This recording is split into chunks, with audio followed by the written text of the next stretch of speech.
Michel Montaigne, translated by Donald Frame, from Apology for Ramon Saban. Man has no knowledge. Yet must I see at last whether it is in the power of man to find what he seeks, and whether that quest that he has been making for so many centuries has encircled him with any new power, any solid truth. I think he will confess to me, if he speaks in all conscience, that all the profit he has gained from so long a pursuit is to have learned to acknowledge his weakness. The ignorance that was naturally in us we have by long study confirmed and verified. To really learn men has happened what happens to ears of wheat. They rise high and lofty, heads erect and proud, as long as they are empty, but when they are full and swollen with grain in their ripeness, they begin to grow humble and lower their horns. Similarly, men who have tried everything and sounded everything, having found in that pile of knowledge and store of so many various things nothing solid and firm, and nothing but vanity, have renounced their presumption and recognized their natural condition. It is what Velleius reproaches Cotta and Cicero for, that they learned from Philo that they had learned nothing.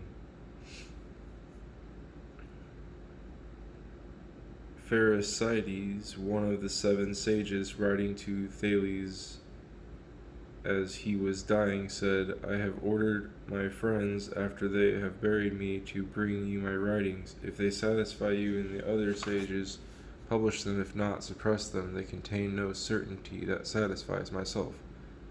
Nor do I profess to know the truth and to attain it. I uncover things more than I discover them. The wisest man that ever was, when they asked him what he knew, answered that he knew this much, that he knew nothing. He was verifying what they say, that the greatest part of what we know is the least of those parts that we do not know. That is to say, that the very thing we think we know is a part, and a very small part, of our ignorance. We know things in a dream, says Plato, and we are ignorant of them in reality. Almost all the ancients have said that nothing can be understood, nothing perceived, nothing known, that our senses are narrow, our minds weak, the course of our life short. Cicero.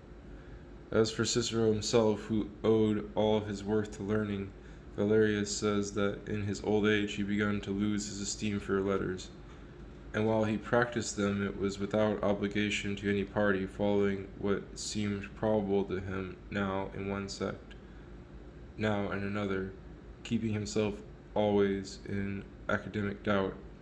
I must speak but in such a way as to affirm nothing. I shall search into all things, doubting most of them and mistrusting myself. Cicero. I should have too easy a time if I wanted to consider man in his ordinary condition and in the mass, and yet I could do so according to his own rule, which judges the truth not by the weight of votes, but by the number. Let us leave the people aside, who waking snore, whose life is dead, although they live and see. Lucretius. Who are not conscious of themselves, who do not judge themselves, who leave most of their natural faculties idle. I wish to take man in his highest estate. Let us consider him in that small number of excellent and select men who, having been endowed with fine and particular natural ability, have further strengthened and sharpened it by care, by study, and by art, and have raised it to the highest pitch of wisdom that it can attain.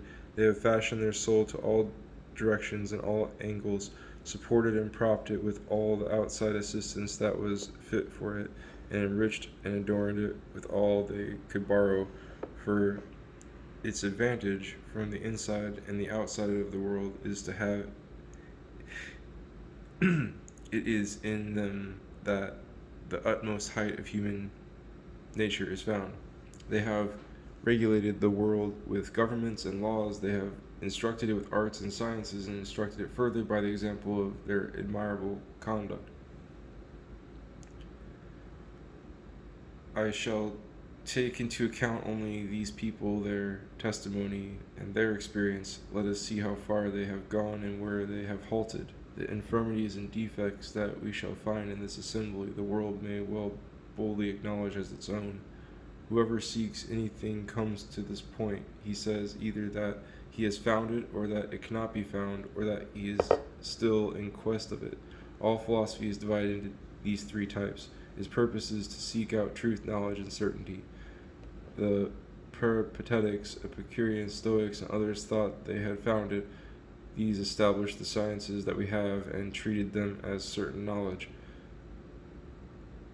Clitomachus, Carneades, and the academics despaired of their quest and judged the truth could not be conceived by our powers. The conclusion of these men was man's weakness and ignorance. This school and the greatest following had the greatest following and the noblest adherents. Pyrrho and other skeptics or epicists, whose doctrines many of the ancients maintained, were derived from Homer, the seven sages, Archilochus, and Euripides, and were held by Zeno, Democritus, Xenophanes, say that they are still in search of the truth. These men judge that those who think they have it are infinitely mistaken, and that there is also an overbold vanity in that second class that assures us that human powers are not capable of attaining it. For this matter of establishing the measure of our power of knowing and judging the difficulty of things is a great and supreme knowledge, of which they doubt that man is capable.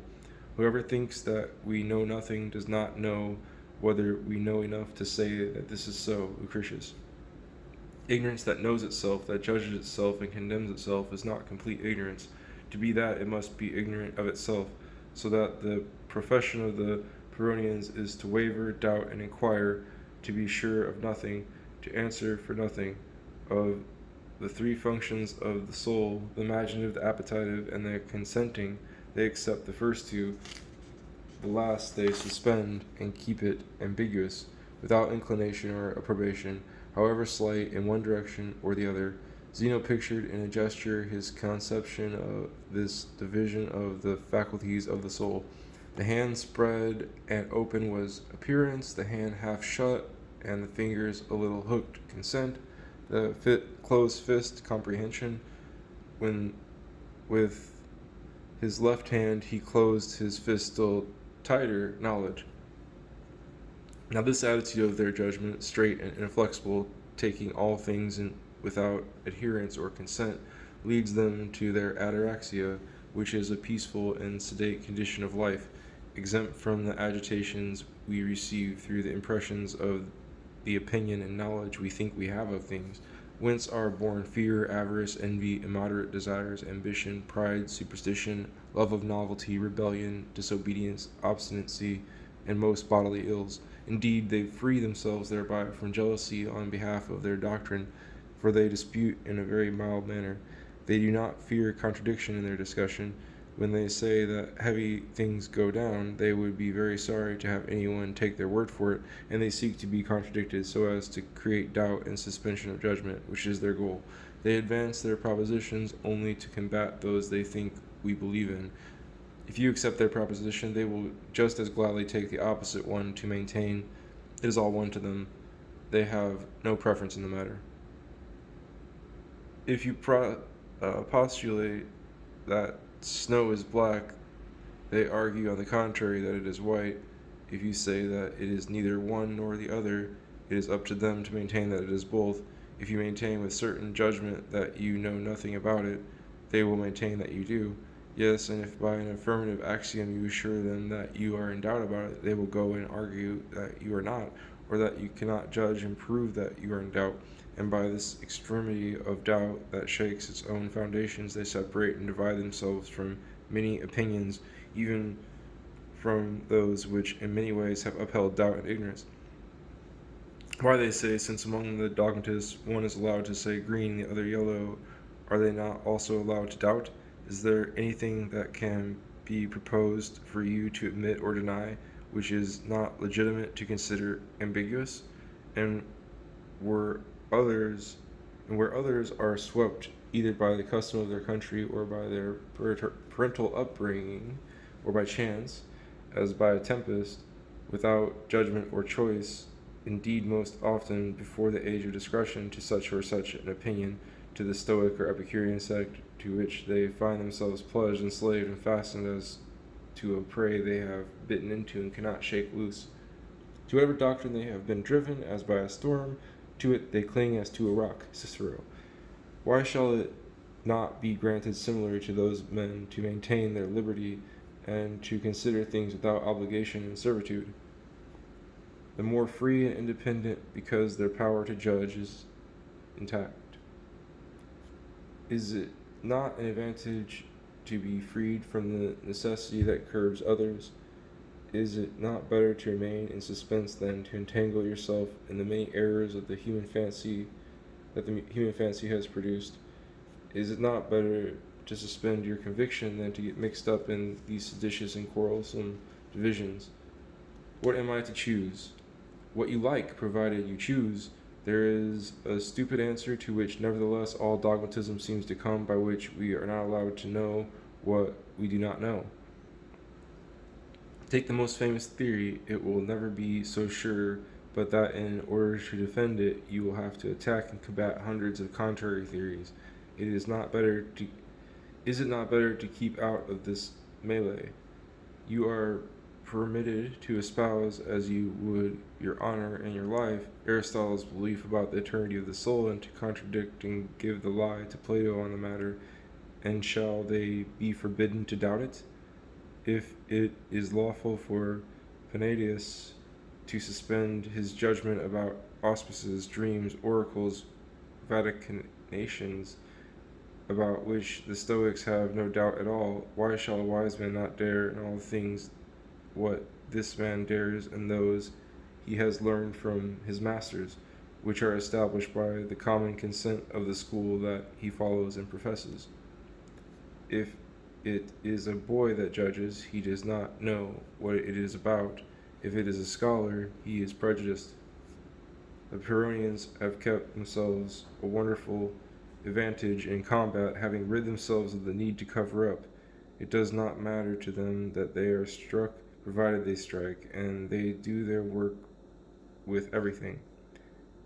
If they win, your proposition is lame. If you win, theirs is. If they lose, they confirm ignorance. If you lose, you confirm it. If they prove that nothing is known, well and good. If they do not know how to prove it, just as good. So that since equal reasons are found on both sides of the same subject, it may be easier to suspend judgment on each side, Cicero.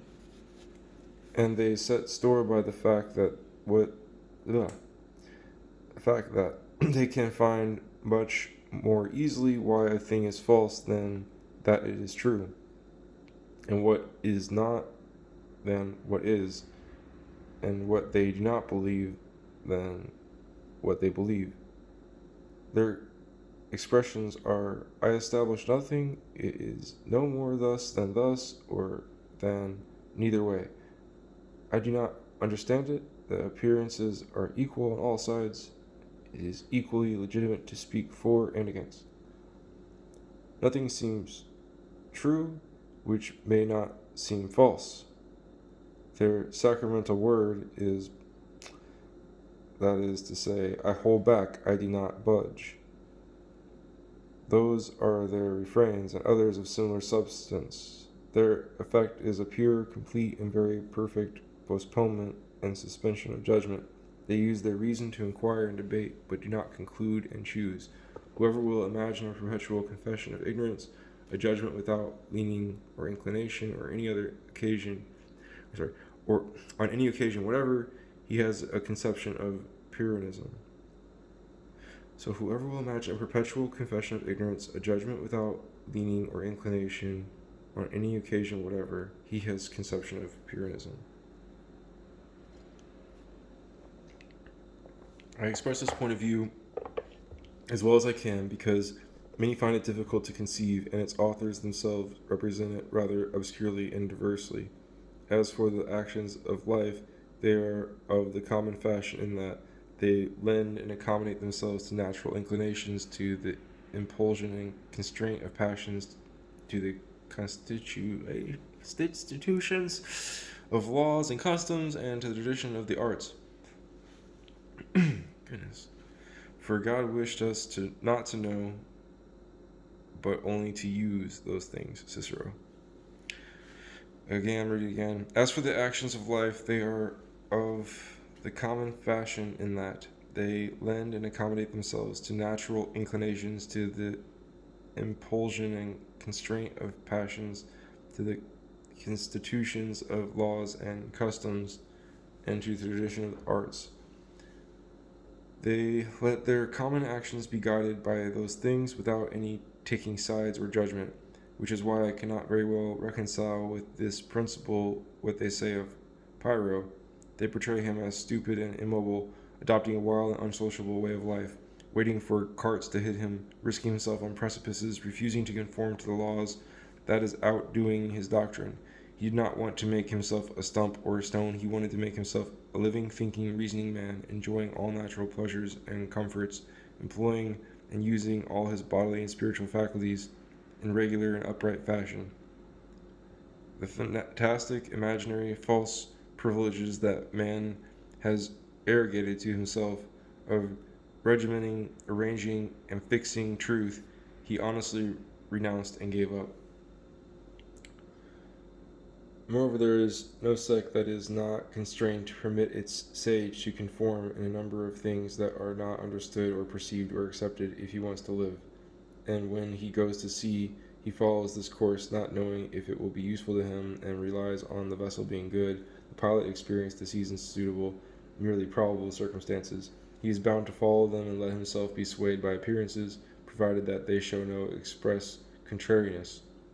He has a body, he has a soul, his senses impel him, his mind stirs him, even though he does not discover in himself that peculiar and singular mark of the right to judge, and perceives that he must not pledge his consent, since there may be some falsehood resembling this truth. He has not failed to carry on the functions of his life fully and comfortably.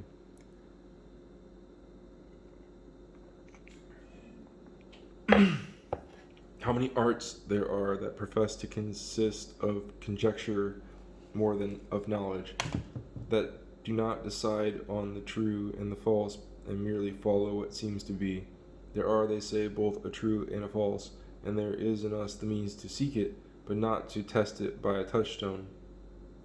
We are much better if we let ourselves be led without inquisitiveness in the way of the world. A soul guaranteed against prejudice is marvelously advanced towards tranquility. People who judge and check their judges never submit to them as they ought.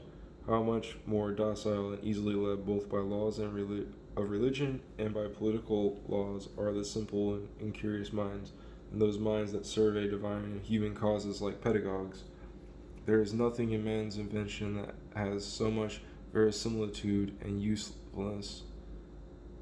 It presents man naked and empty, acknowledging his natural weakness, fit to receive from above some outside power, stripped of human knowledge, and all the more apt to lodge divine knowledge in himself, annihilating his judgment to make more room for faith, neither disbelieving nor setting up any doctrine against the common observances, humble, obedient, teachable, zealous, a sworn enemy of heresy, and consequently free from the vain and irreligious opinions introduced by the false sects. He is a blank tablet prepared to take from the finger of God such forms as he shall be pleased to engrave on it. The more we cast ourselves back on God and commit ourselves to him and renounce ourselves, the better we are. Receive things thankfully, says the preacher, in the aspect and taste that they are offered to thee. From day to day the rest is beyond thy knowledge. The Lord knoweth the thoughts of men, that they are vanity. Psalms. That is how of three general sects of philosophy two make express profession of doubt and ignorance, and in that of the dogmatists, which is the third, it is easy to discover that most of them have put on the mask of assurance only to look better. They have not thought so much of establishing any certainty for us as of showing us how far they had gone in this pursuit of the truth, which the learned suppose rather than know. Livy. Timaeus, having to instruct Socrates in what he knows of the gods, of the world, and of men, proposes to speak of them as man to man, and says it is enough if his reasons are as probable as another man's, for the exact reasons are not in his hand or in any mortal hand. Which one of his followers has imitated thus? As well as I can, I will explain, however. I shall not declare certain and fixed things, the Pythian Apollo, but shall speak like a puny man, pursuing probabilities by conjecture. Cicero. And this was on the subject of contempt for death, a natural and popular subject. Elsewhere he translated this word for word from Plato. If by chance discoursing on the nature of the gods and the origin of the world, we do not attain the goal we have in mind, no wonder. You should rightly remember that both I, who shall be discoursing, and you, who will be judging, are men, so that if probabilities are stated, you will ask for nothing more. Aristotle ordinarily piles up for us a great number of other opinions and other beliefs to compare with his own and show us how much further he has gone and how much closer he has come to verisimilitude. For truth is not judged by the authority and on the testimony of another. And therefore Epicurus scrupulously avoided quoting other opinions in his writings. The former is the prince of dogmatists, and yet we learn from him that knowing much gives occasion for doubting more. We see him often deliberately covering himself with such thick and inextricable obscurity that we cannot pick out anything of his opinion. It is in fact a Pyrrhonism in an affirmative form. Here Cicero's protest, explaining the conception of others by his own. They who inquire what we personally think about each matter are more curious than is necessary. This method in philosophy of arguing against everything and making no open judgment of anything, started by Socrates, repeated by Arcesilaus, confirmed by Carneades, flourished still even in our time. We are those who say that some falsehood is mixed with every truth, with so much similarity that there is no criterion in them by which we can judge an assent with certainty. Why did not only Aristotle but most philosophers affect difficulty, if not to bring out the vanity of the subject and keep the curiosity of our mind amused by giving it fodder and gnawing on this hollow and fleshless bone? Clitomachus declared that he never could understand from the writings of Carneades what his opinion was. Why did Epicurus in his writings avoid clarity, and was Heraclitus for the same reason surnamed the Shadowy? Difficulty is a coin that the learned employ like conjurers in order not to reveal the vanity of their art, and which human stupidity readily accepts as payment. Praise for his cryptic speech, mostly by fools, for those things best appeal to the obtuse, which they see hidden under words abstruse, capricious. Cicero reproves some of his friends for being accustomed to spend on astrology, law, dialectic, and geometry more time than these arts deserved, and because that diverted them from the more useful and honorable duties of life. The Cyrenaic philosophers equally despise physics and dialectic. Zeno, at the very beginning of the books of his Republic, declared all the liberal studies useless. Chrysippus said that what Plato and Aristotle had written about logic they had written as a game and for exercise, and could not believe that they had spoken seriously of such an empty matter. Plutarch says the same of metaphysics. Epicurus would have said it also of rhetoric, grammar, poetry, mathematics, and all the sciences except physics. And Socrates also of all except only that which treats of morals and life.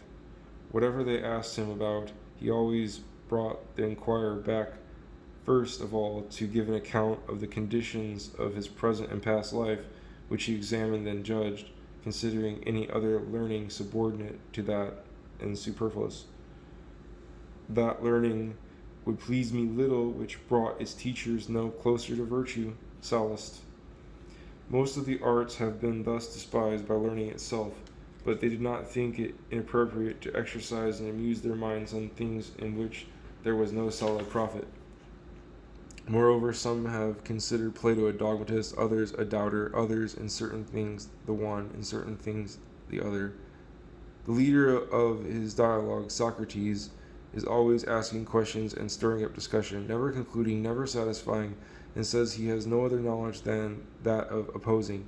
Homer, their author, laid the foundations equally for all schools of philosophy to show how indifferent he was about which way we went. From Plato arose 10 different sects, they say, and indeed, in my opinion, never was teaching wavering and non-committal if his is not.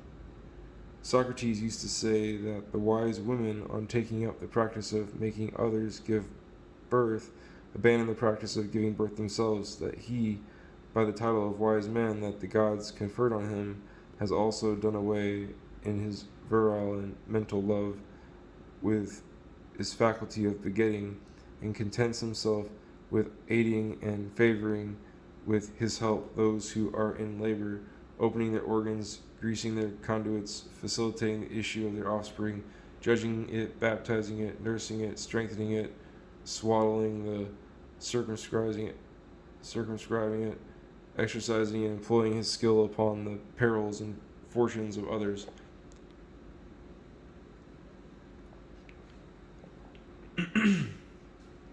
It is the same with most of the others of this third type, as the ancients remarked of the writings of Anaxagoras, Democritus, Parmenides, Xenophanes, and others.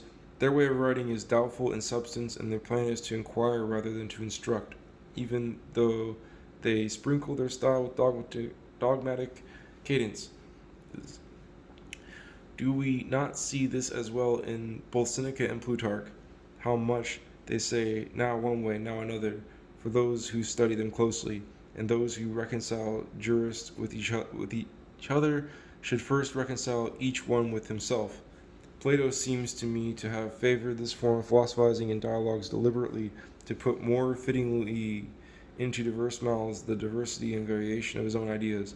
To treat matters diversely is as good as to treat them uniformly, and better, to wit, more copiously and usefully. Let us take an example from ourselves. Judicial sentences form the ultimate point of dogmatic and decisive speaking, yet the most exemplary ones which our highest courts present to the people, fitted to foster in them the reverence they owe to the dignity of those bodies, principally because of the ability of the persons who form them, derive their beauty not so much from the conclusion which to them is every day, and which is common to every judge, as from the discussion and stirring up of the diverse and contrary reasonings which the matter of the law allows.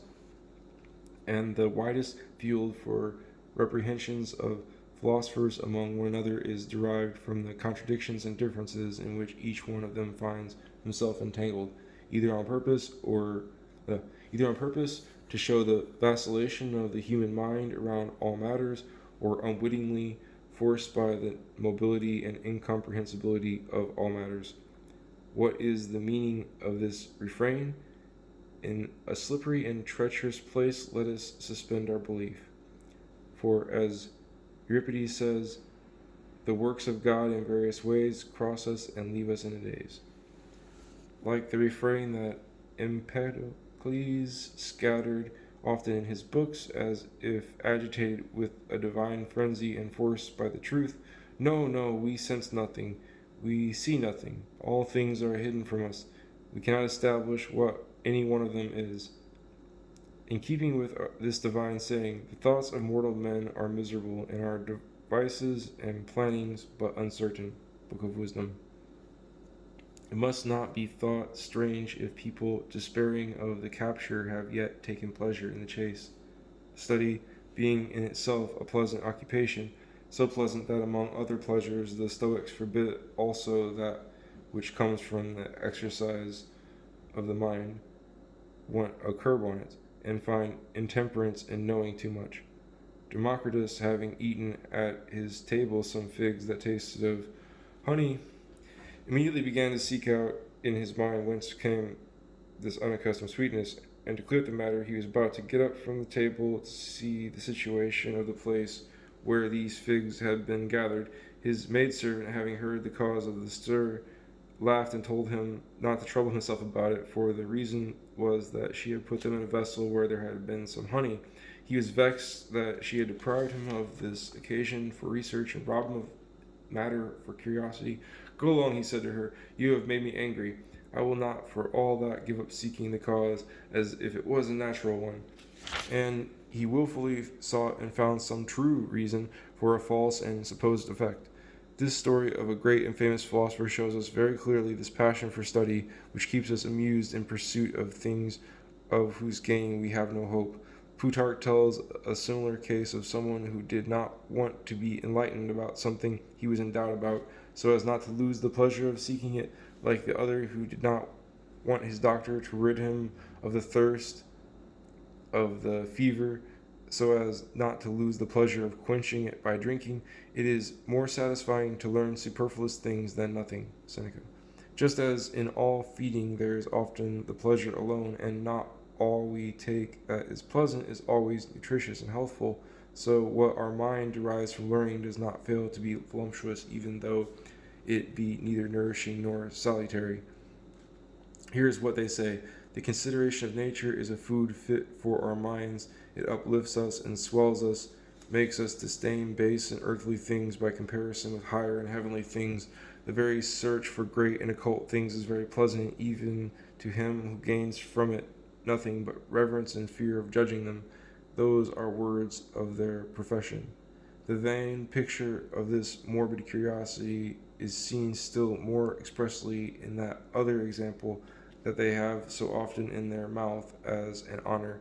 Exodus wished and prayed the gods that he might once see the sun from close by and comprehend its form, its greatness, and its beauty, even on penalty of being immediately burned up by it. He wants, at the price of his life, to acquire a knowledge whose use and possession will be at the same instant taken away, and for the sake of this momentary and fleeting knowledge to lose all other knowledge that he has and that he may afterward acquire. I cannot easily persuade myself that Epicurus, Plato, and Pythagoras gave us their atoms, their ideas, and their numbers as good coin of the realm. They were too wise to establish their articles of faith on anything so uncertain and so debatable. But into the obscurity and ignorance of this world each one of those great men labored to bring some semblance of light, such as it was, and they exercised their minds on such conceptions as had at least a pleasant and subtle appearance, provided that, false though they might be, they could hold their own against opposing ideas. These are created by each man's imaginative genius, not by the power of his knowledge. Seneca. An ancient who was reproached for professing philosophy, of which nevertheless in his own mind he took no great account, replied that this was being a true philosopher. They wanted to consider everything, to weigh everything, and they found that occupation suited to the natural curiosity that is in us. Some things they wrote for the needs of society, like their religions, and on that account it was reasonable that they did not want to bear popular opinions to the skin so as not to breed disorder in people's obedience to the laws and customs of their country. Plato treats this mystery with his cards pretty much on the table, for where he writes on his own, he makes no certain prescriptions. When he plays the lawgiver, he borrows a domineering and assertive style, and yet mixes in boldly the most fantastic of his own inventions, which are as useful for persuading the common herd as they are ridiculous for persuading himself. knowing how apt we are to accept any impressions, and most of all the wildest and most monstrous. And therefore, in his laws, he takes great care that they shall sing in public only poems whose fabulous fiction tend to some useful purpose, and it being so easy to imprint all sorts of phantasms on the human mind, he thought it an injustice not to feed it rather on profitable lies than on lies that were either useless or harmful. He says quite shamelessly in his Republic that it is often necessary to trick men for their own good. It is easy to discern that some sects have rather followed truth, others utility, whereby the latter have gained credit. It is the bane of our condition that often what appears to our imagination as most true does not appear to it as most useful for our life. The boldest sects, the Epicurean, Pyrrhonian, and the new academic, are still constrained, when all is said and done, to bow to civil law. There are other subjects that they have sifted and tossed, some to the left, some to the right, each one laboring to give them some appearance, right or wrong. For having found nothing so occult that they did not want to talk about it, they often had to forge weak and foolish conjectures, not that they themselves took them for a foundation or to establish any truth, but for the exercise of their study. They seemed not so much to believe what they said as to want to exercise their wits on the difficulty of the matter. Quintilian. And if we did not take this way, how could we defend such great inconsistency, variety, and vanity in the opinions that we see were produced by these admirable, excellent souls? For what is there, for example, more vain than to try to divine God by our analogies and conjectures, to regulate him and the world by our capacity and our laws, and to use at the expense of the deity this little shred of ability that he was pleased to allot to our natural condition?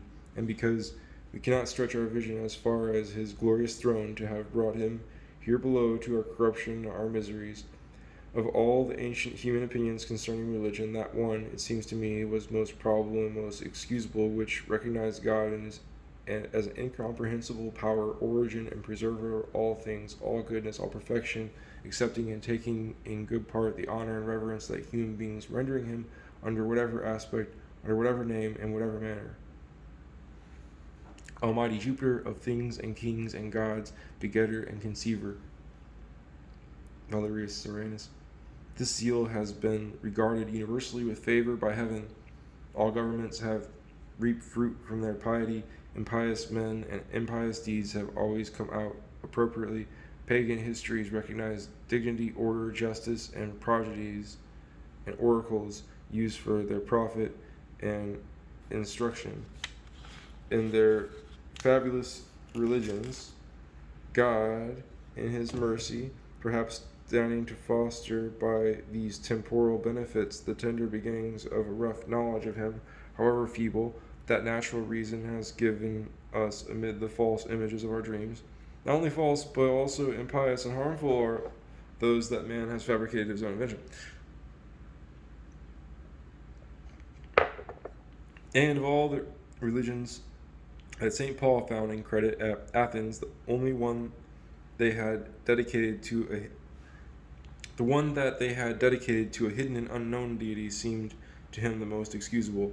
Pythagoras adumbrated truth more closely in judging that the knowledge of this first cause and being of beings must be undefined, unprescribed, undeclared, that it was nothing else but the utmost effort of our imagination toward perfection, each man amplifying the idea of it according to his capacity. But if Numa undertook to make the piety of his people conform to this plan, to attach to it to a purely intellectual religion without any predetermined object or any material admixture, he undertook something unusable. The human spirit cannot keep on floating in this infinity of formless ideas. They must be compiled for it into a definite picture after its own pattern. The divine majesty has thus let itself be somewhat circumscribed within corporeal limits on our behalf. His supernatural and heavenly sacraments show signs of our earthly condition. His worship is expressed by perceptible rituals and words, for it is man that believes and prays. I leave aside the other arguments that are employed on this subject, but I could hardly be made to believe that the sight of our crucifixes and the pictures of that pietous agony, the ornaments and ceremonious movements in our churches, the voices attuned to the piety of our thoughts, and that the stirring of the senses do not warm the souls of the people with religious emotion very beneficial in effect. Of the divinities that have been given a body as a necessity required, in the midst of this universal blindness, it seems to me I would most willingly have joined those who worship the sun.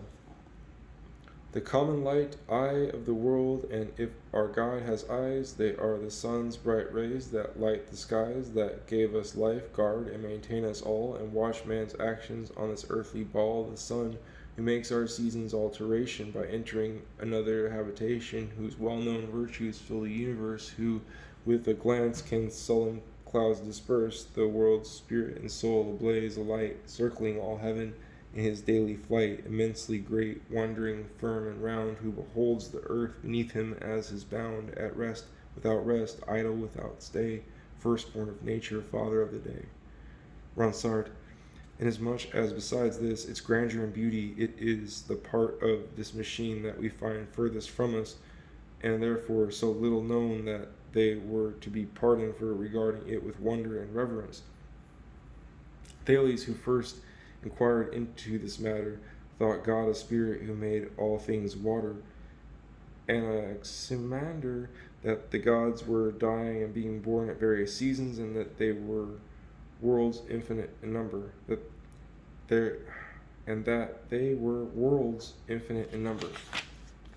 Anaximenes, that the air was a god, and that he was created and immense, ever moving. Anaxagoras was the first to hold that the form and manner of all things was directed by the power and reason of an infinite mind. Alcmaeon granted divinity to the sun, the moon, the stars, and the soul. Pythagoras made God a spirit diffused throughout the nature of all things from which our souls are derived. Parmenides, a circle surrounding the sky and sustaining the world by the glow of its light.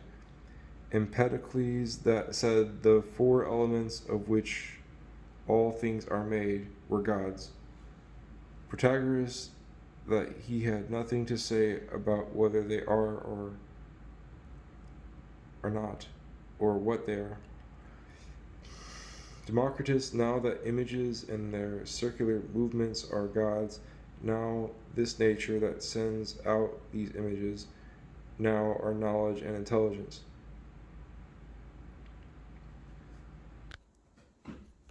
Plato scatters his belief in various images. He says in the Timaeus that the Father of the world cannot be named, in the laws that we must not inquire into his nature, and elsewhere in these same books he makes world, heaven, stars, earth, and our souls gods, and accepts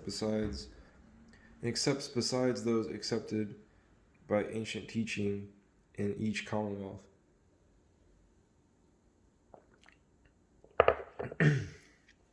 Xenophon reports a similar confusion in the teaching of Socrates. Now we must not inquire into the form of God. Then again he makes him prove that the Son is God and the soul God, and there is only one. Then again that there are many. Speusippus, nephew of Plato, makes God a certain power that governs things and is inanimate. Aristotle says now that it is the mind, now the world, now he gives this world another master, and now makes God the heat of heaven. Xenocrates makes 8 of them, 5 named among the planets, and the 6th composed of all the fixed stars as his members, the 7th and 8th the sun and moon. Heraclides Ponticus does nothing but waver between opinions, and finally deprives God of feeling and makes him change from one form to another, and then says that he is heaven and earth. Theophrastus rambles with similar irresoluteness among all his fancies, attributing superintendence of the world now to understanding, now to heaven, now to the stars. Strato says that it is nature with the power to engender, to increase, and to diminish without form or feeling. Zeno, the law of nature commanding good and prohibiting evil, which law is an animate being, and he abolishes the customary gods Jupiter, Juno, Vesta. Diogenes of Apollina, that it is age. Xenophanes makes God round, seeing, hearing, non-breathing, having nothing in common with human nature. Aristo thinks the form of God incomprehensible, deprives him of senses, and does not know if he is animate or something else. Cleanthes, now reason, now the world, now the soul of nature, now the supreme heat enfolding and enveloping everything. Perseus, a disciple of Zeno, held that those who had brought some notable contribution to human life and the profitable things themselves were given the surname of gods. Chrysippus made a confused accumulation of all the preceding statements, and also numbered among the 1,000 forms of gods that he creates men who have been immortalized. Diagoras and Theodorus denied quite flatly that there were gods. Epicurus makes the gods shining, transparent, pervious to air, lodged between two worlds as between two forts, sheltered from blows, invested in human form and limbs like ours, which limbs are of no use to them. That there are gods I'll always claim, I've always thought, but what men do, so I believe, to them is not. Ennius, quoted by Cicero. Now trust to your philosophy boasts that you have found the bean in the cake when you consider the clatter of so many philosophical brains. The confusion in the ways of the world has gained this from me, that conduct and fancies different from mine do not so much displeasure me as instruct me, do not so much swell my pride as humble me when I compare them, and any choice other than that which comes from the hand of God direct seems to me a choice of little advantage. I leave aside monstrous and unnatural ways of life. The governments of the world are no less contradictory in this respect than the schools, whereby we may learn that fortune herself is no more diverse and variable than our reason, nor more blind and unthinking. The least known things are the fittest to be deified. Wherefore, to make gods of ourselves, like antiquity, passes the utmost bounds of feeble-mindedness. I would even rather have followed those who worship the serpent, the dog, and the ox, inasmuch as their nature and being is less known to us, and we have more chance to imagine what we please about those animals and attribute extraordinary faculties to them, but to have made gods of our condition, the imperfection of which we should know, to have attributed to them desire, anger, vengeances, marriages, generation, kinships, love, and jealousy, our limbs, our bones, our fevers, and our pleasures, our deaths, our burials, this must have come from a marvelous intoxication of the human intelligence, which far removed from any touch divine do not deserve amid the gods to shine. Critias. Their shapes, ages, clothing, ornaments are known, their genealogies, marriages, kinships, and all are translated into a likeness of human weakness, for troubled minds are ascribed to them, for we accept the lusts, the griefs, the angers of the gods. Cicero. This is like attributing divinity not only to faith, virtue, honor, concord, liberty, victory, and piety, but also to voluptuousness, fraud, death, envy, old age, misery, fear, fever, and bad fortune, and other troubles of our fair and perishable life. Why then profane the temples with our ways, O souls empty of heaven, that earthward gaze? Perseus. The Egyptians, with unwise wisdom, forbade under pain of hanging that anyone should say that Serapis and Isis, their gods, had once been men, and no one was unaware that they had been.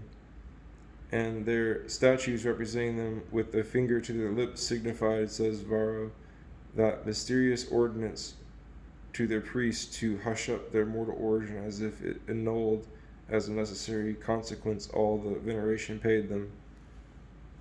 Since man desired so greatly to liken himself to God, he would have done better, says Cicero, to bring the qualities of the deity down here to his own level than to send his corruption and his wretchedness up there. But if you take it rightly, he has done both in many ways, with equally vain conceit. When the philosophers dissect the hierarchy of their gods and go about eagerly distinguishing their alliances, their functions, and their power, I cannot believe that they are speaking in earnest. When Plato describes Pluto's orchard to us and the bodily comforts and pains that still await us after the destruction and annihilation of our bodies, and adapts them to the senses we have in this life, in hidden paths and myrtle groves they hide, for even after death their cares abide. Virgil. When Muhammad promises his followers a paradise tapestried, adorned with gold and precious stones, people with wenches of surpassing beauty, with rare wines and foods, I can easily see that they are mockers stooping to our folly, to honey us and attract us by these ideas and hopes appropriate to our mortal appetites. Yet some of our fellows have fallen into a similar error, promising themselves after the resurrection of terrestrial and temporal life, accompanied with all sorts of worldly pleasures and comforts. Are we to believe that Plato, he who had such celestial conceptions and such great acquaintance with divinity, that the surname divine remains with him, thought that man, that poor creature, had anything in him applicable to that incomprehensible power, and that he believed that our feeble grasp was able, or the power of our sense robust enough to participate in eternal beatitude or pain? We should say to him on behalf of human reason, if the pleasures that you promise us in the other life are of the kind I have tasted here below, that has nothing in common with infinity.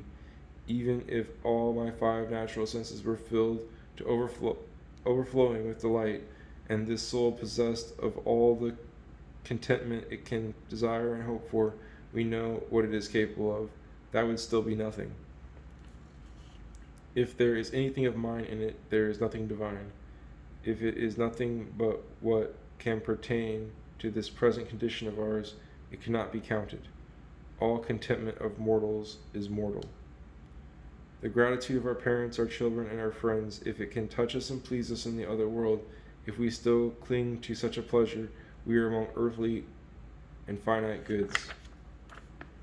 We cannot worthily conceive the grandeur of those sublime and divine promises if we can conceive them at all.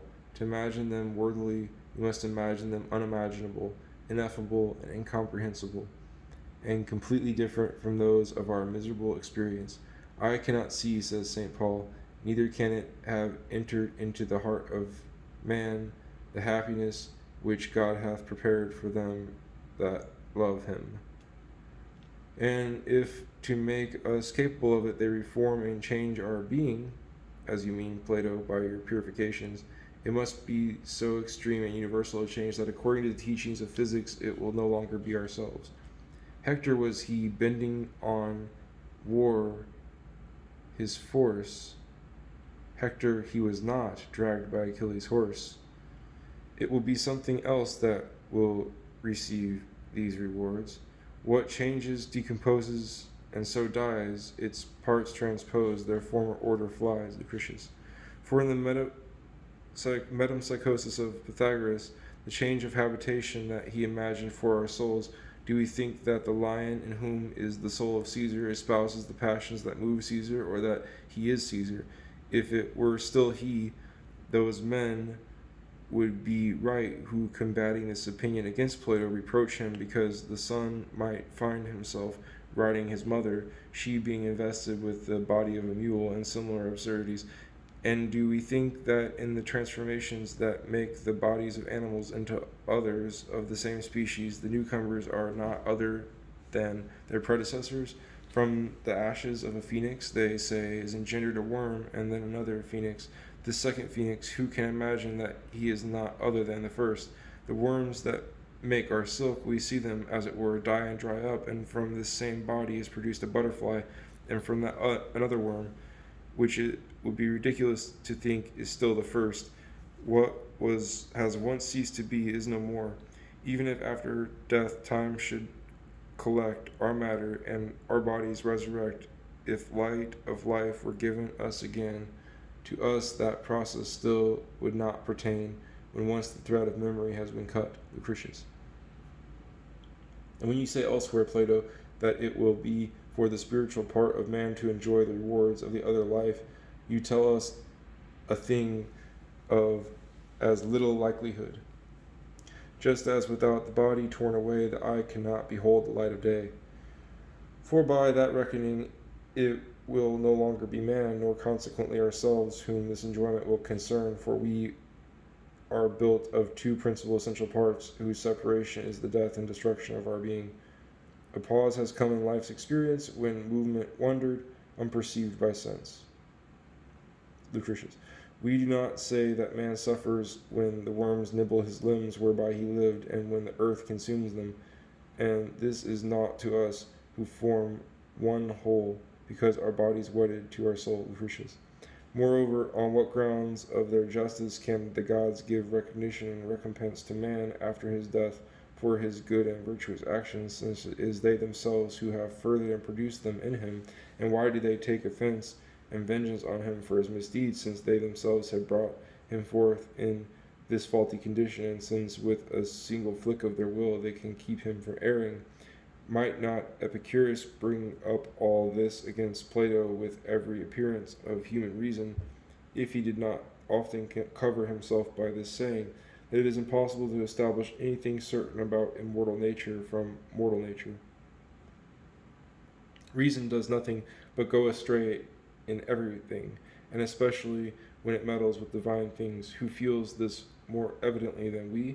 For even though we have given it certain infallible principles, even though we light its steps with the holy lamp of the truth which it has pleased God to communicate to us, nevertheless we see daily how, when it strays however little from the beaten path and deviates or wanders from the way traced and trodden by the church, immediately it is lost, it grows embarrassed and entangled, whirling round and floating in that vast, troubled, and undulating sea of human opinions, unbridled and aimless. As soon as it loses that great common highroad, it breaks up and disperses onto 1,000 different roads. Man can be only what he is, and imagine only within his reach. It is greater presumption, says Plutarch, for those who are mere men to venture to talk and discourse about the gods and demigods, than it is for a man ignorant of music to want to judge singers, or for a man who was never in a camp to want to argue about arms and warfare, presuming to understand by some flimsy conjecture the products of an art that is outside of his knowledge.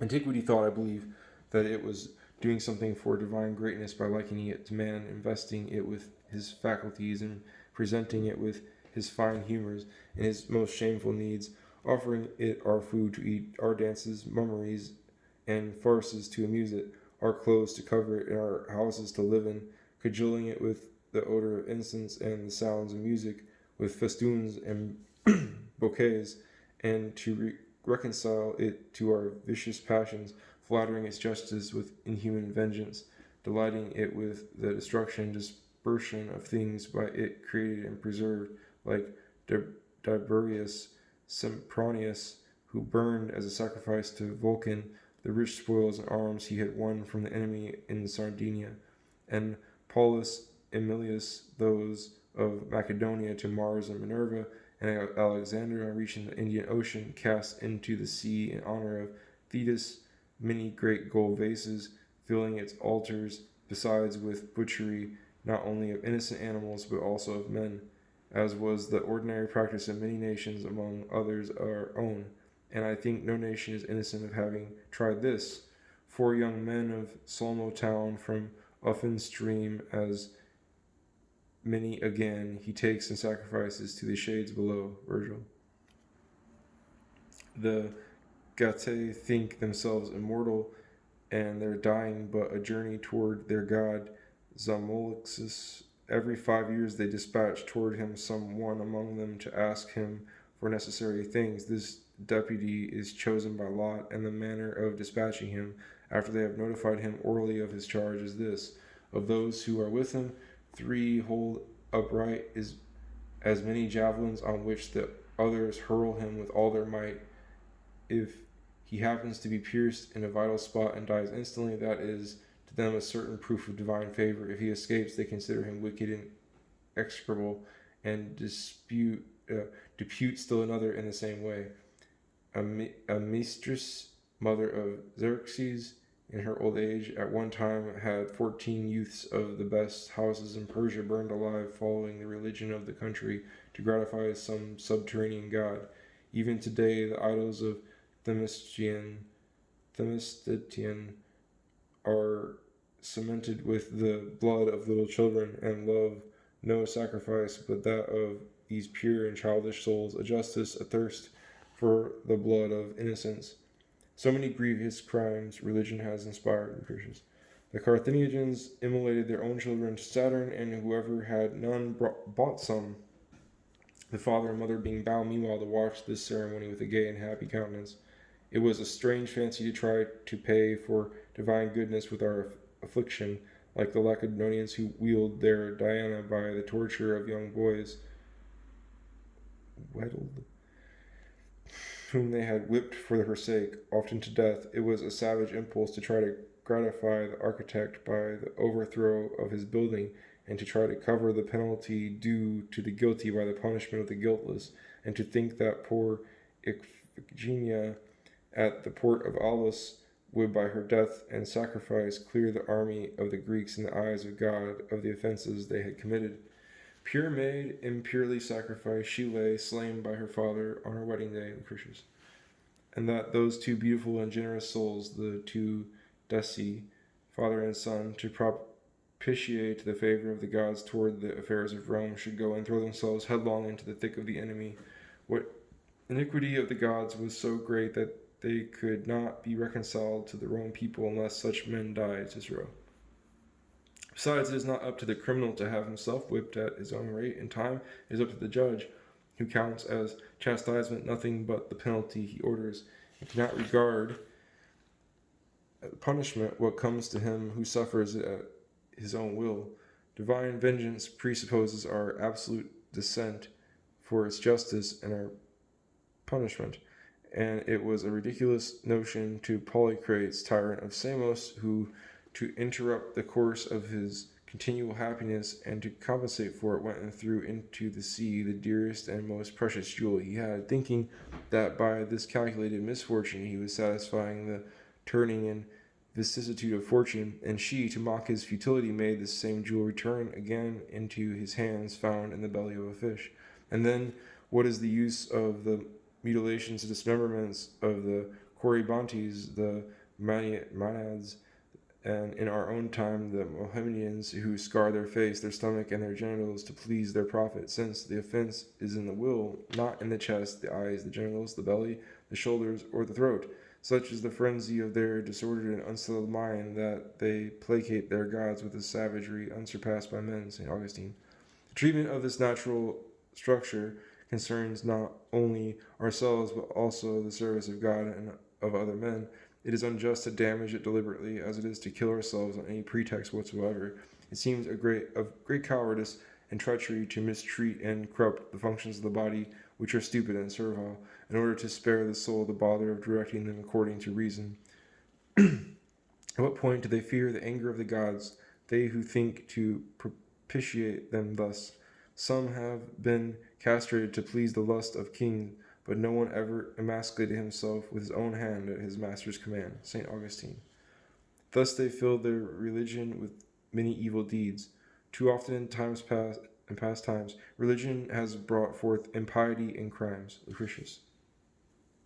Now nothing of ours can be likened or compared in any way whatsoever to the divine nature without staining and marking it with just that much imperfection, that infinite beauty, power, and goodness. How can it allow any correspondence or likeness with anything as abject as we are, without an extreme loss and fall of its divine greatness? The weakness of God is stronger than men, and the foolishness of God is wiser than men. Corinthians.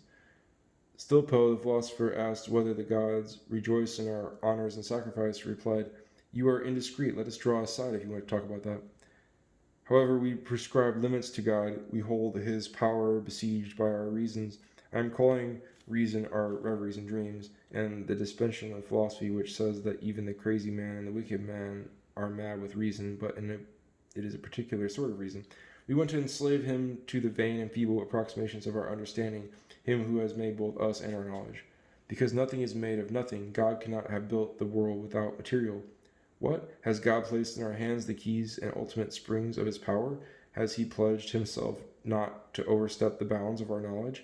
Put the case, O man, that you have been able to observe here some traces of his deeds. Do you think that he has used all his power and put all his forms and all his ideas into this work? You see only the order and government of this little cave you dwell in, at least if you do see it. His divinity has infinite jurisdiction beyond. This part is nothing in comparison with the whole. The sky, the land, the sea, and all are nothing to the universal whole. Lucretius. It is a municipal law that you allege. You do not know what the universal law is. Attach yourself to what you are subject to, but not him. He is not your colleague or fellow citizen or companion. If he has communicated himself at all to you, it is not in order to lower himself to your smallness, nor to give your surveillance over his power. The human body cannot fly up to the clouds. This is the law that affects you. The sun runs its ordinary course without rest. The limits of seas and land cannot be confounded. Water is unstable and without firmness. A wall without a breach is impenetrable to a solid body. Man cannot keep alive in the flames. He cannot be bodily both in heaven and on earth and in 1,000 places at the same time. It is for you that he has made these rules. It is you that they bind. He has proved to Christians that he has overstepped them all when he pleased. Why, in truth, all-powerful as he is, would he have restricted his powers to a certain measure, in whose favor would he have renounced his privilege? Your reason is never more plausible and on more solid ground than when it convinces you of the plurality of worlds. The earth and sun and moon and all that we behold are not unique, but infinitely manifold. The most famous minds of times past have believed this, and even some of our contemporaries, forced by the probabilities of human reason, inasmuch as in this structure that we see there is nothing single and unique, since in the whole of things no thing is one, nothing is born or grows unique and lone. Lucretius. And since all the species are multiplied to some number, whence it does not seem likely that God has made this one work without a companion, and that the material of this form has been all exhausted in this single individual. Wherefore we must conclude on every ground that elsewhere other piles of matter bound, like this one, by the ether, do exist. Especially if it is an animate being, as its motions make so credible that Plato assures us of it, and many of our fellows either confirm it or do not dare deny it, no more than the ancient belief that the sky, the stars, and other parts of the world are creatures composed of body and soul, mortal in consideration of their composition, but immortal by the decree of the Creator. Now, if there are many worlds, as Democritus, Epicurus, and almost all philosophy has thought, oh my goodness, I'm going to have to make another part 2 thing.